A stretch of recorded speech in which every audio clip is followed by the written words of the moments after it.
in your question so that our speakers can respond pointedly.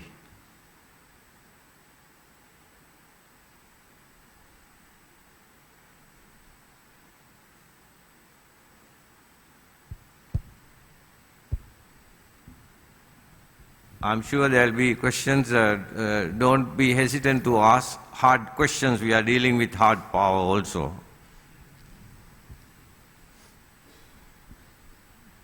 Colonel Susantha Senaviratne, retired, Sri Lanka Army. Good afternoon, ladies and gentlemen.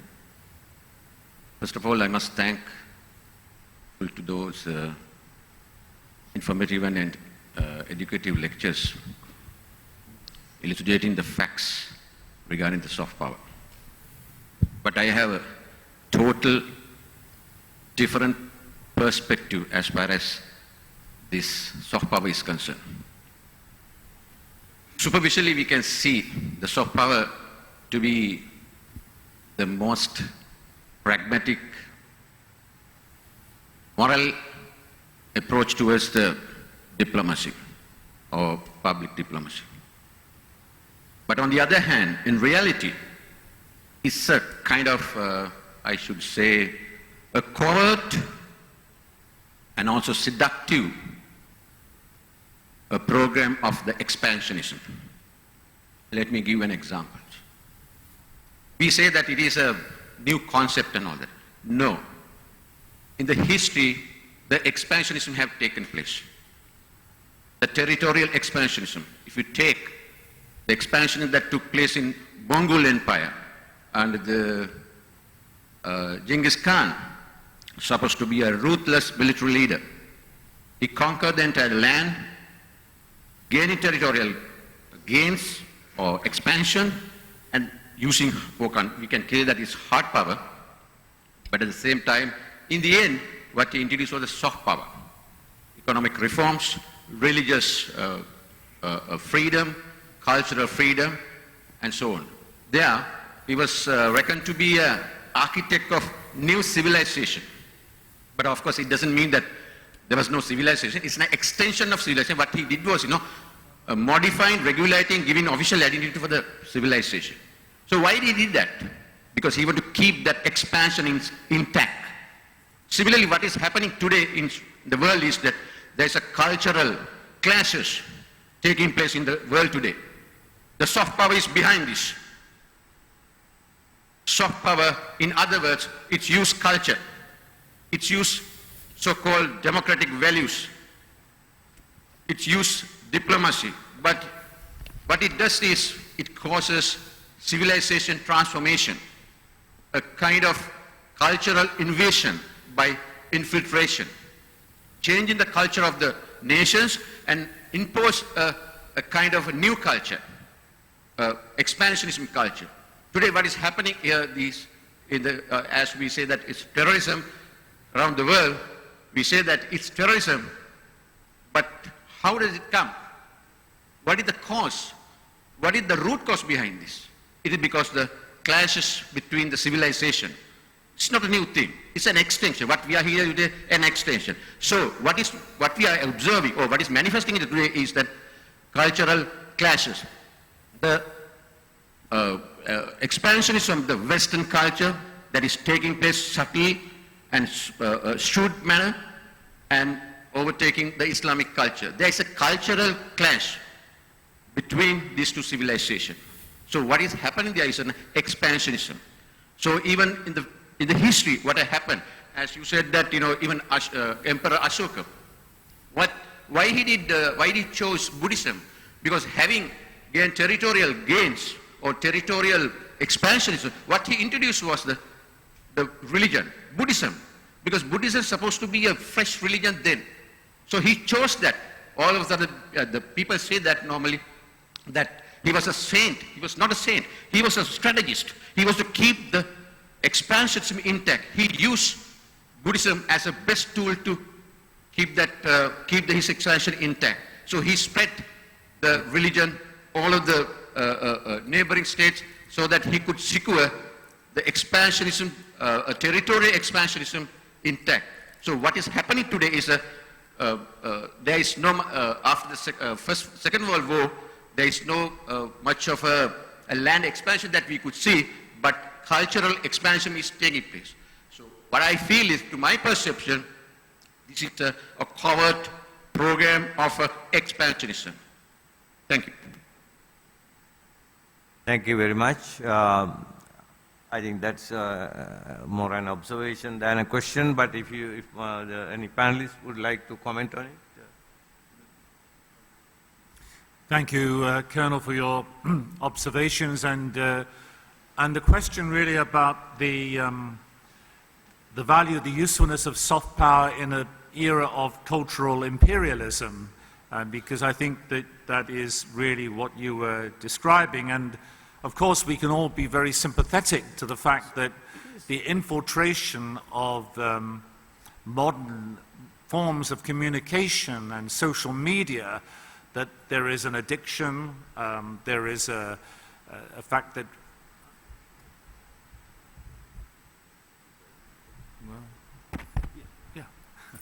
that we are all increasingly on a global basis becoming slaves to our smartphones, our iPads, our use of social media accounting, whether it's Facebook or Twitter or all of these kinds of things. And I mean, speaking as one who is now beyond my youthful stage, I have to try hard to keep up with using this technology, but I also recognize that it is something that is very difficult because it challenges fundamental values that we might hold traditionally. I mean, this is a topic we could discuss for hours, so I think, Mr. Chairman, I will stop at this point and say that it is a real big challenge. Thank you. Professor Samad. Thank you, Colonel, for your observation. What I did not do over here was, I did not talk about Michel Foucault. Foucault had influenced Nye in a profound manner, even though Nye, in his third book, did not mention Foucault at all. But anyone who reads the third book, The Soft Power, will immediately identify that Foucault's ideas played a pivotal role in forming Nye's idea. Why do I mention Foucault? The reason is, again, simple. It was Foucault's concept of hegemony, counter-hegemony, organic intellectuals, which were used by Nye, but in a different form. So I tend to somewhat agree with your observation. Whenever we talk about soft power, the idea of hegemony does come up, the idea of imposing something upon someone, having an agenda of its own. These are things which are implicit, which are there as far as soft power is concerned. So I do not think any of us in this audience or the presenters will be presenting, we are not denying this. But what we are saying is that in spite of its limitations, soft power seems to be making waves right now, and I think that is why we are having this discussion. And on the point of agenda setting, something which I wanted to say about in my speech, but I was already crossed my time limit. Professor Adrian pointed out the concept of cricket and how it brought South Asian countries together. Ramachandra Guha, an Indian writer, has written an absolutely fascinating book on Indian cricket, where he points out that how cricket was used as a discourse to create Indian nationalism. And of course, then again, the Hindu-Muslim divide and all that, Muslim teams, Hindu teams, Parsi teams for that matter, that came up also in the turbulent 1930s and 40s in India. The reason why I mention this is again to draw a red flag, to point out that soft power is not a benign concept. It is not something which one should embrace without any fear. It has its dark sides, as Madam Sharala pointed out.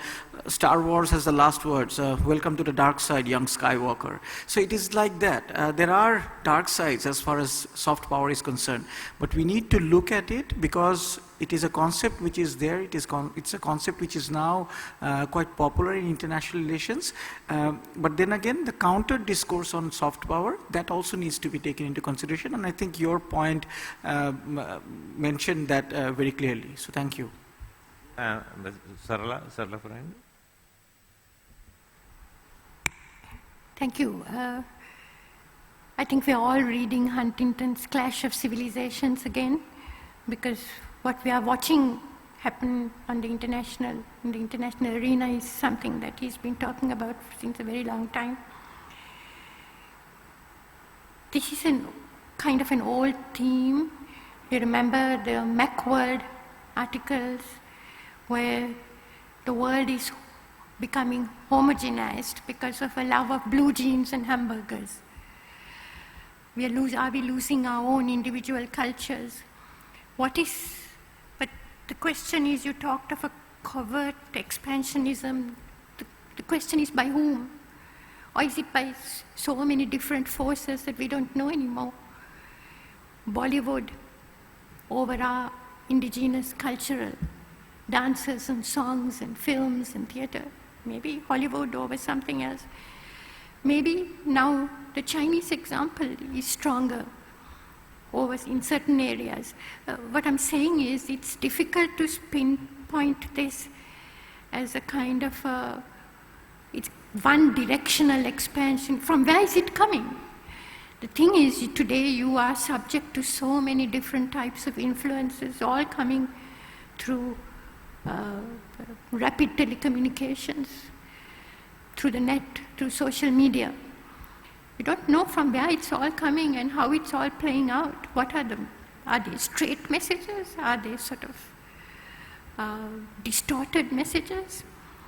So I think, in a sense, you are right that we are much more subject to outside thought, cultural influences, and so on. But the question is, we can't stop it. Technology is going to go ahead of us, whether we like it or not. Thank you. Thank you very much. My question is... Yes, there is a speaker wanting the floor. Thank you very much. My name is Aleid Wagenmaker. I have actually two questions. The first one is, made a comparison between 0.0 and the quote of Roosevelt, which has been mentioned a couple of times. Now, reading Nye and also having been lectured by him, he made several times the comparison with training a dog. And he basically said soft power in the form of pampering and petting the dog is more effective than actually using the stick. The use of punishment is actually very limited. So thinking about Roosevelt's quote, that big stick, what is its use referred to the smart power concept? Could you clarify that? Then the second question I have is to Professor Kendry. If I draw the conclusion from your presentation, it looks like that the ultimate form of soft power is actually economic power. Is that a right conclusion? And if that's true, if economic power is that important, what's the connection with military power? How do the two support each other on the one hand? On the other hand, could military actually limit the power of economic power? Thank you. Thank you, Professor. Thank you very much. Thank you very much for your question. The concept of smart power did emerge later on. I mean, in one of his later writings, which has been published in the Oxford Handbook of Modern Diplomacy, Nye has an essay where he does point out that the concept of smart power may be more relevant in today's world. And the concept of smart power is, as I pointed out, a sort of a marriage between hard power and soft power. I don't think Professor Nai has moved away from the concept, but I think he has also somewhat warned us against getting too carried away with the concept of soft power and leaving the military aspect totally out of calculation.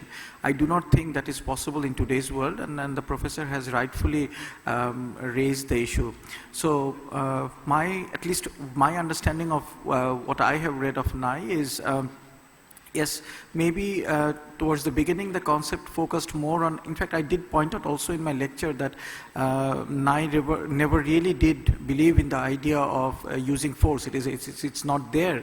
But the concept of soft power, reading his 2013-14 article, I think there is again this element of smart power coming up, and to some extent some concessions being made with regard to hard power. So I hope I've been able to answer that.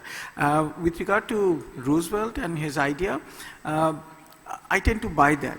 I tend to buy that because I do not think in today's world, or even in the world of past, it was ever possible to have soft power totally.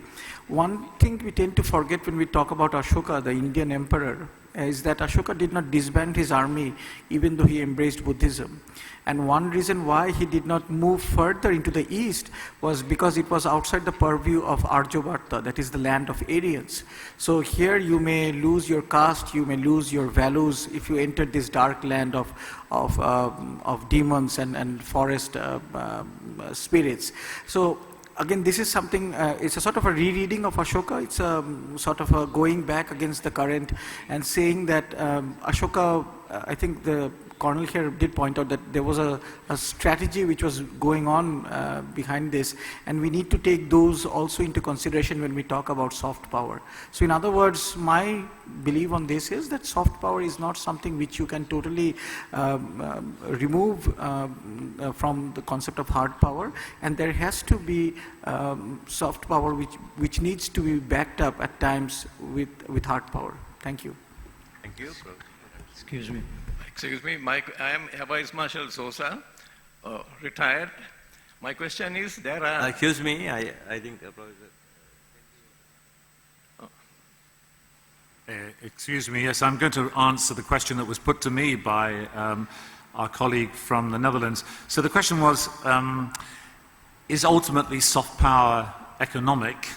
And what is the connection with military power? Can the military power limit the economic power? So just very briefly, to introduce a historical conceptual point, Adam Smith, in his famous, legendary book, The Wealth of Nations, pointed out that the wealth of nations was about opulence and about increasing prosperity, but he pointed out that the most important aspect was security and defense as a key. This was through the Navigation Acts and maritime security. So he made the point that, defense really mattered. I remember working for Secretary General Rasmussen, and he asked me, how do we make the case that defense matters? What are the costs? What are the benefits? And this question is a very interesting one, and we haven't got time to explore all the details. To argue that military spending directly benefits the economy is often difficult. You can argue that in the absence of defense as a deterrent, then the underlying insecurity of the population may lead to a loss of economic confidence. So there is that particular argument, but obviously also there is an opportunity cost of spending on defense, and that this may well create difficulties for making choices. Economics is all about making choices, and governments and individuals have to make decisions about how to allocate resources. So I think that the answer to your question is that military spending is a necessary but not sufficient requirement for dealing with any power, soft or economic. Thank you very much. My question is, Yes. I am Air Vice Marshal Souza, retired.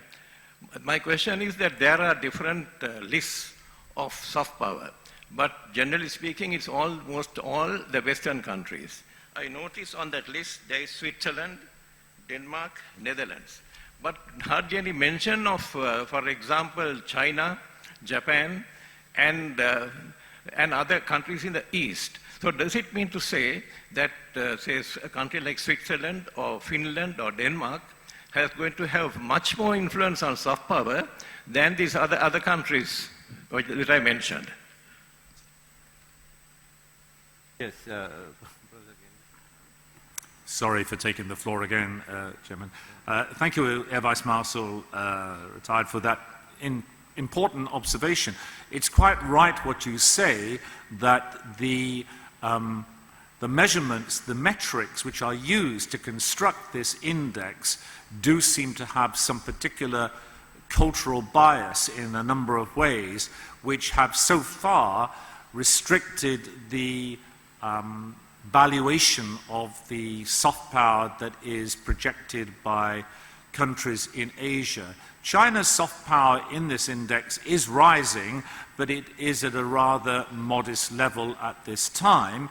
And the fact that the United States and the United Kingdom, and you mentioned Switzerland and other powers in Europe are cited, can give rise to the suggestion that there is a lack of understanding exactly what are the key elements of governance and culture and diplomacy and communication. So I think that it's time probably for Sri Lanka and its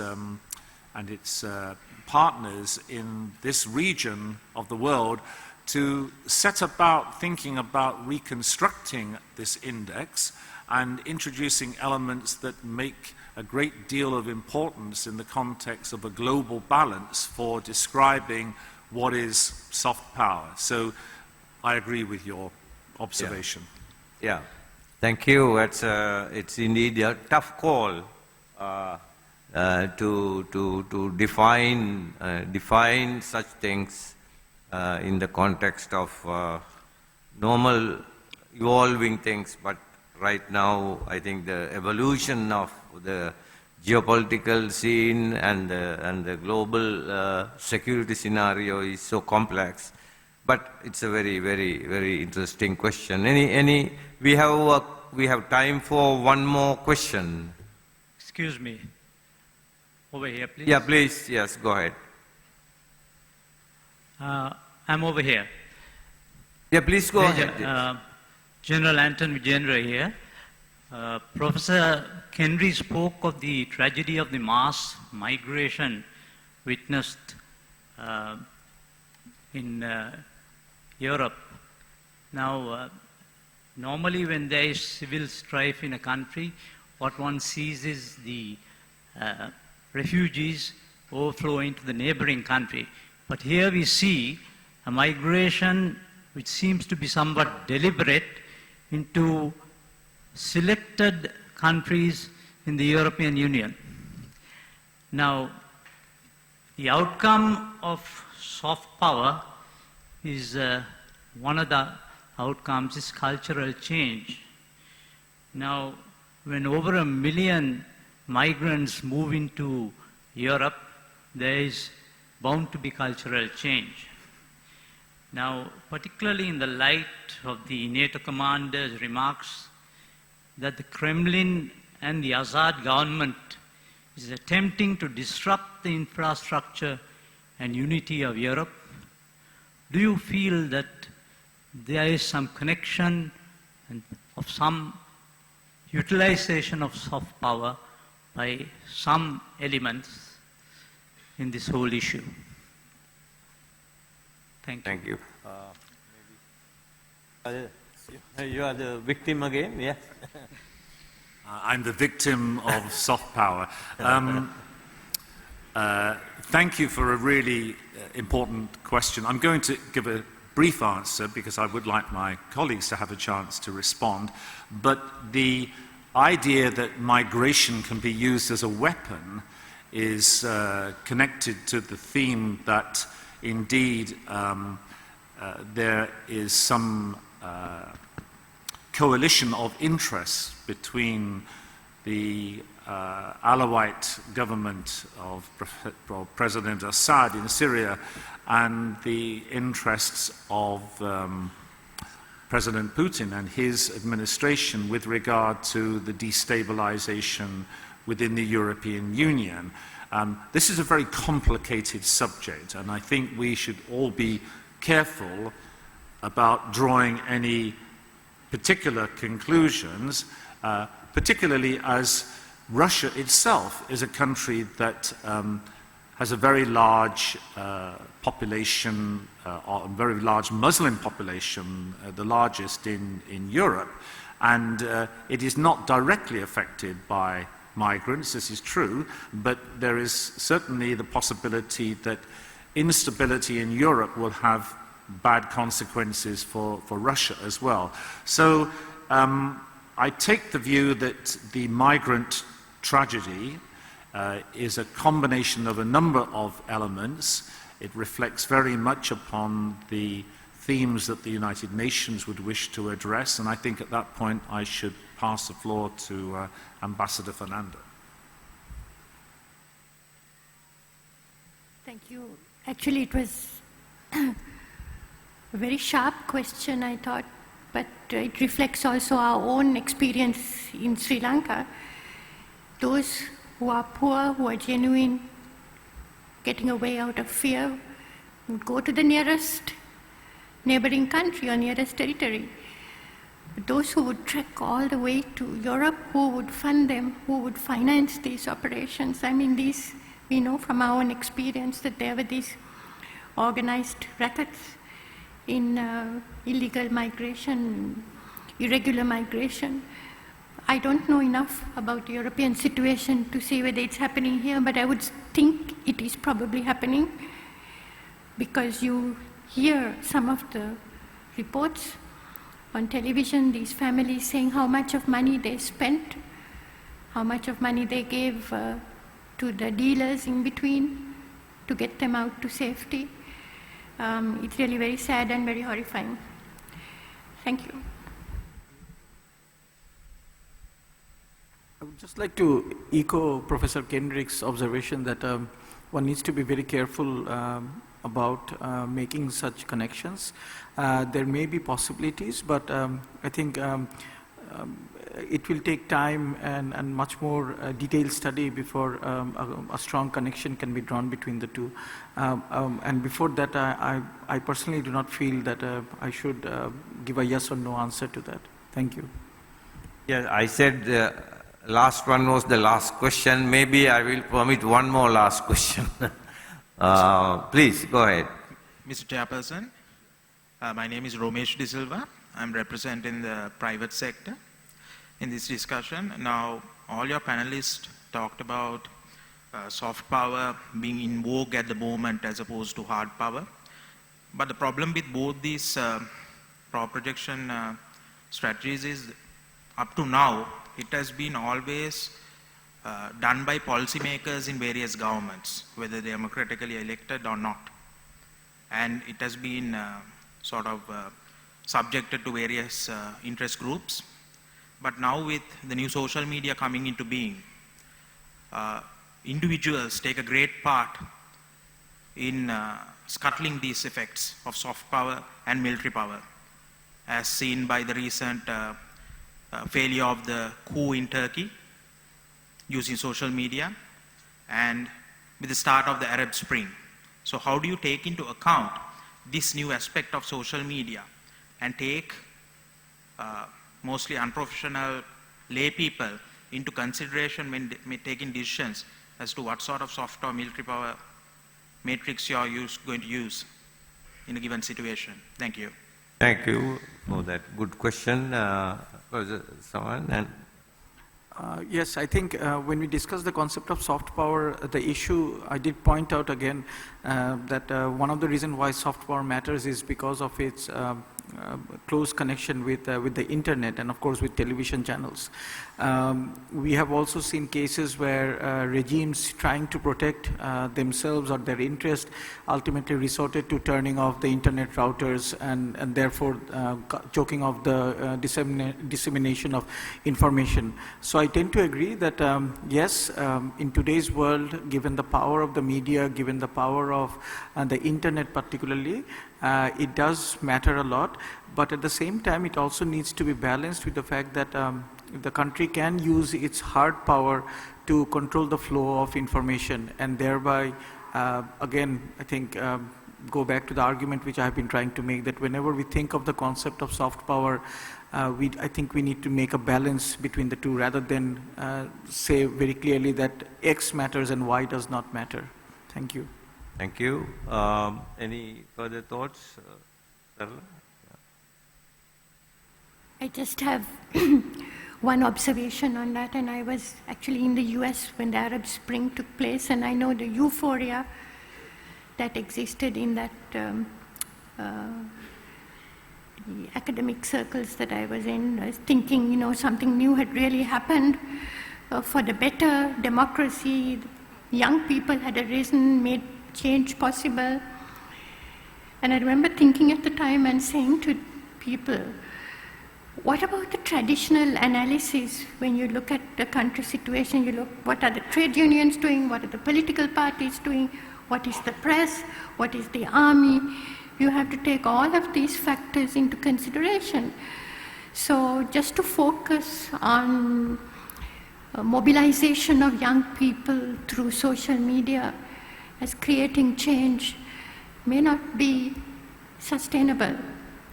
After the spring may come autumn and winter. Thank you. Thank you, Chairman. Just one quick comment. I think the point about power of the people, power to the people, in the context of social media, internet, as my colleagues have said, gives rise to the potential for a great deal of confusion and a great deal of exaggeration that comes about through the momentum of the discussions on social media. This is a huge, overwhelming flood of information and messages and comments, and sometimes, as Ambassador has just said, it's very difficult to actually discern where is the reality in terms of bringing about a coherent view or position or policy. Of course, it can be incredibly useful in responding very quickly. You mentioned the events that took place in Turkey a couple of months ago, and there was a great deal of evidence about the use of social media in that situation. But in general, I'm a bit cautious about jumping to quick conclusions, which can be the cost of using social media as a means of determining how we should think about policy and how we should think about strategy. Thank you. One more question. Governor, Mr. Pereira, you wanted to ask a question. Please go ahead. Thank you. I'm Marshal Pereira, Governor of the Sabaragamuwa Province. During the course of this discussion today, we have had a very interesting statistic on poverty, namely that there are as much as 700 million people who are living below the poverty line. A couple of months ago, there was a corresponding statistic about Sri Lanka, where they said as much as 40% of our population are living below the poverty line at rupees 200 per head per day. Now, on this question, it is only after, I think, the election of His Holiness Pope Pius, the present Pope, his opening words on his election was, I am a Pope of the poor for the poor. Subsequently, he did gather an assembly of very distinguished and very rich financial personalities, including Bill Gates of the United States of America, but that thing did not go very far. Then subsequently we had His Excellency, the Prime Minister of India, also supporting Pope Pius's very great endeavor. Now the question I want to pose before the esteemed panelists is whether, in your view, whether the world has taken this problem as seriously as they should, and whether the panelists can make any suggestions how we should deal with this problem, that is namely, if not the total eradication of poverty, at least the partial elimination of it. Thank you very much. Yes. Yes, please, yes. I'll start by trying to answer, since it was my slide that you referred to. This was, in fact, information provided by the president of the World Bank, President Kim, only a few months ago at the annual meetings of the World Bank in Washington, in which he did indeed describe that there had been a reduction of maybe 1 billion people worldwide who are at a poverty level over the last decade. But he pointed out that there were problems about the future, and the problems for the future to sustain this reduction are because of the economic insecurity, and that economic security is linked to the fact that there are still many opportunities, but inequality, economic inequality, has grown.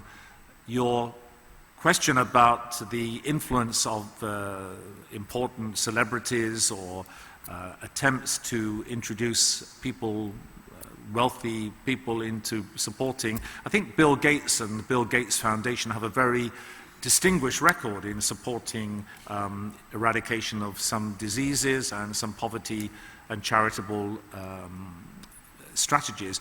But overall, we do need to make this one of the fundamental ambitions of our soft power. So I agree that this remains, in the case of Sri Lanka. I've noted the number. I was reading an interesting statistic about the problem of people, young people, but families who cannot afford glasses, for spectacles, because they are so costly, and therefore the lack of good eyesight, is one of the consequences of poverty. And we know many more. So I hope that we may come together globally through the United Nations, through private corporations, through private charitable concerns, to try to make this a war on poverty that we will continue to pursue. Thank you very much. I have a kind of a different take on these poverty indexes, because I don't believe in a World Bank, $2 a day per person or whatever, because in every region, in every country, the staple food and what you require to keep you from hunger differs, and the costs differ. Dal bhat or something like that may be a better regional index for South Asia. How much would that cost?